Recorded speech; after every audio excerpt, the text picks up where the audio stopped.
Hello, it's Sarah from Hardcover Hearts, popping in with a very quick sliding in kind of announcement and little video I wanted to make here. So today is Victober. Today is the start of Victober, which is like this month-long celebration of Victorian literature that takes place on BookTube in certain sections of our BookTube community. It's something I get very excited for. I think that the women who host it, we've got Kate Howe, Kate from Books and Things, and also Lucy the Reader. I'll put their links in down below. They provide such great ideas and have put together such amazing things for this month. Really, if you're not familiar, I would recommend spending a little time and going to look at what they've done. It's remarkable. So I was all excited, all pumped. I think I talked about what I was going to do in the classics tag for Victober. And then something hit me this morning. I received this bolt of inspiration from Mel of Mel's Bookland Adventure. She hasn't posted a video lately, but she's active on Instagram. She was inspired by Dee Dee of Brown Girl Reading. I'll put both of their links below and advise you to go watch them on Instagram if you aren't already. So obviously, if we're considering Victorian literature, if we're participating in Victober, then we know that most of the literature we're going to be reading is done by white people because of the way publishing was back then. And so not only is it written by white people, a lot of it is filled with white people.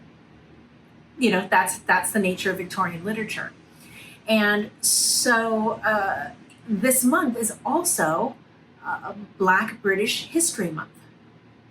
So I looked and I saw that Mel is actually going to read Black writers from Britain. And I thought, what a fantastic opportunity to kind of meld together other voices from the British historical pantheon of books. And so while I'm not going back into reading looking for a Victorian time frame, I do want to read more Black British writers. And so I quickly ran through this morning, like literally before I had any coffee, and started to think about what could I read to kind of supplement this month. So that I have a more diverse month and it's a little less solely white. And also, we know that the Victorian age was fueled and funded by colonial exploits, which included slavery. And so a lot of the people, when we read about these rich people or who have legacies and who have all this money, a lot of that money came from slave trade. And I think obviously it's been talked about in some of these books. I think Jane Austen did a great job at trying to highlight some of that horror. You could very well not frame it that way as you're reading the books. And so I think it's a really good exercise to make sure that not only are you reading diversely, but also that you're thinking what's a little bit outside the frame. Like, how did these people have this wealth? How did they come to be living in these mansions? And what was the exploitation required to give that family or those people or that community that wealth? So that's my little pitch there. Let me talk to you a little bit about some of the books. So first up, I would be remiss if I did not mention, this is the Booker winner from last year, Girl, Woman, Other by Bernadine Evaristo. This is a fantastic book. If you just read one book this month, this would be a great one to read. Number one, it's a fantastic story of all of these different British Black women and their stories. And I loved how it interwove, each of these women are so different, and their stories are so unique, and our characters are very, very independent or fully realized is what I really should say. So I highly recommend this. And also, this is up in the last round of the BookTube prize. So check in on that channel. I'll put a link to that below as well. On Saturday, when the BookTube prize for fiction and nonfiction is announced for this year.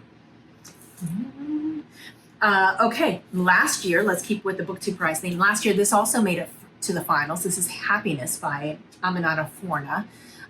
would also be a fantastic book set in present day London, and a myriad of different people who are coming together for different reasons, kind of interlock. Really great book. Loved it. Thought it was really well done.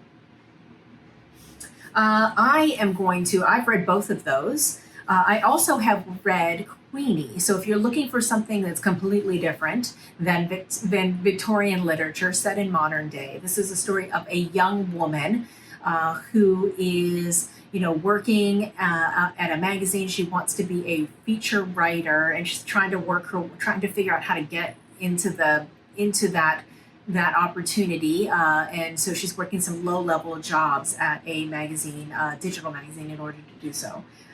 She is on a break from her white boyfriend, and she's struggling. She's struggling with her relationship and where she sits in her relationship. She's got some great girlfriends and great conversations with her girlfriends, and there's a lot of mental health issues that happen in here. So I think I liked it. I think it's controversial, but this would be a good fast read for someone who wants a British perspective from a woman's voice. I am going to read, this is something I'm so excited about. Simon Savage had this on his Instagram, and it sounded fantastic. This is The Emperor's Babe by Bernadine Evaristo of Girl, Woman, Other fame. And this is set in Londinium, that is the original name for London, AD 211. And we have a Nubian teenage bride and Emperor Septimus. So, I like historical fiction, so this could be fantastic if you pair her writing style with a interesting time frame. This could be fantastic. She also has Mr. Loverman, which I've heard nothing but amazing things, and I have that on digital ebook, so I might read that as well. So those are just some ideas for kind of a supplement of British authors, British Black authors. And then I already started an audiobook of Treasure Island by Robert Louis Stevenson. Speaking of wealth taken bad means. So loving that. I found last year for Victober, I did too many stories that felt similar, and so sometimes I mixed up the people and the characters in different books. So I need to kind of make sure that I'm separating out the genres a little bit better this year. I do have this little sweet thing, The Canterville Ghost by Oscar Wilde, tiny little novella that I'm going to get to.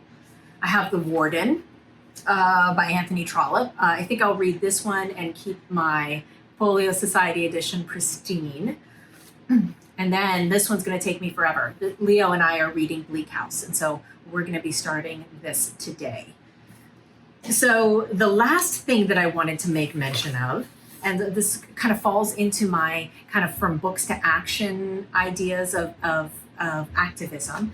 So as we're going through Victober and we're thinking about so much of the content about Victober is about the rights and the restraint of the society and how women didn't have very many rights at all.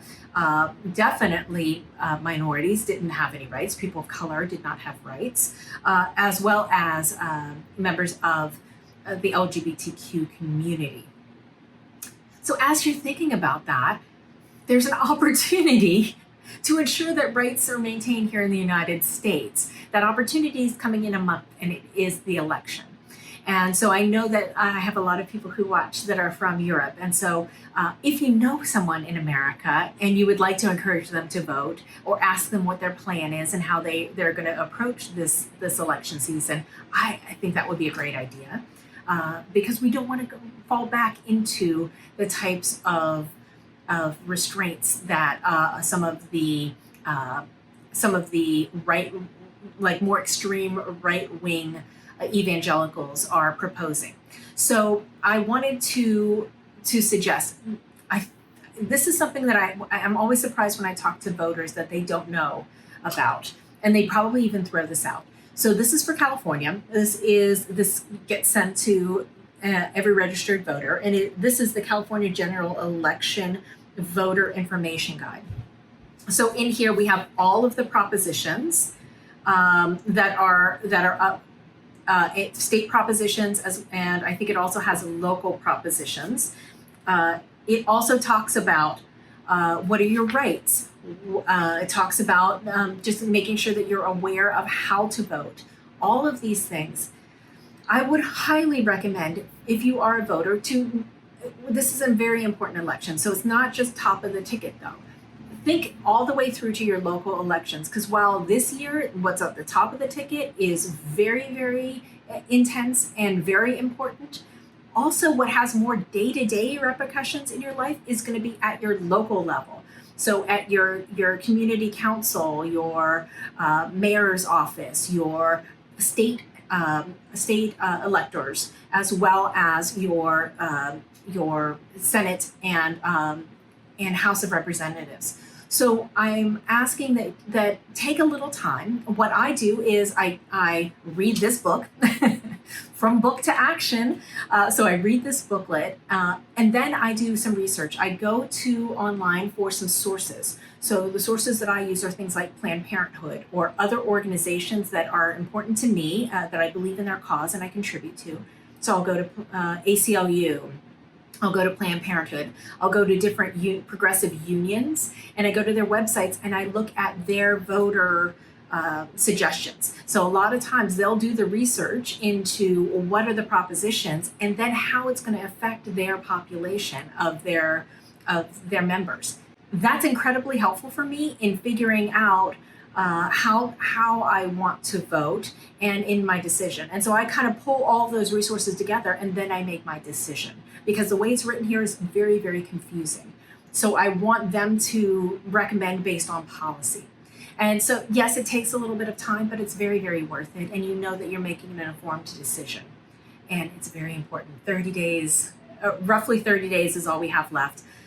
Thank you very much for watching this, and happy Victober, happy Black British History Month, and I'll talk to you tomorrow in my week of reading.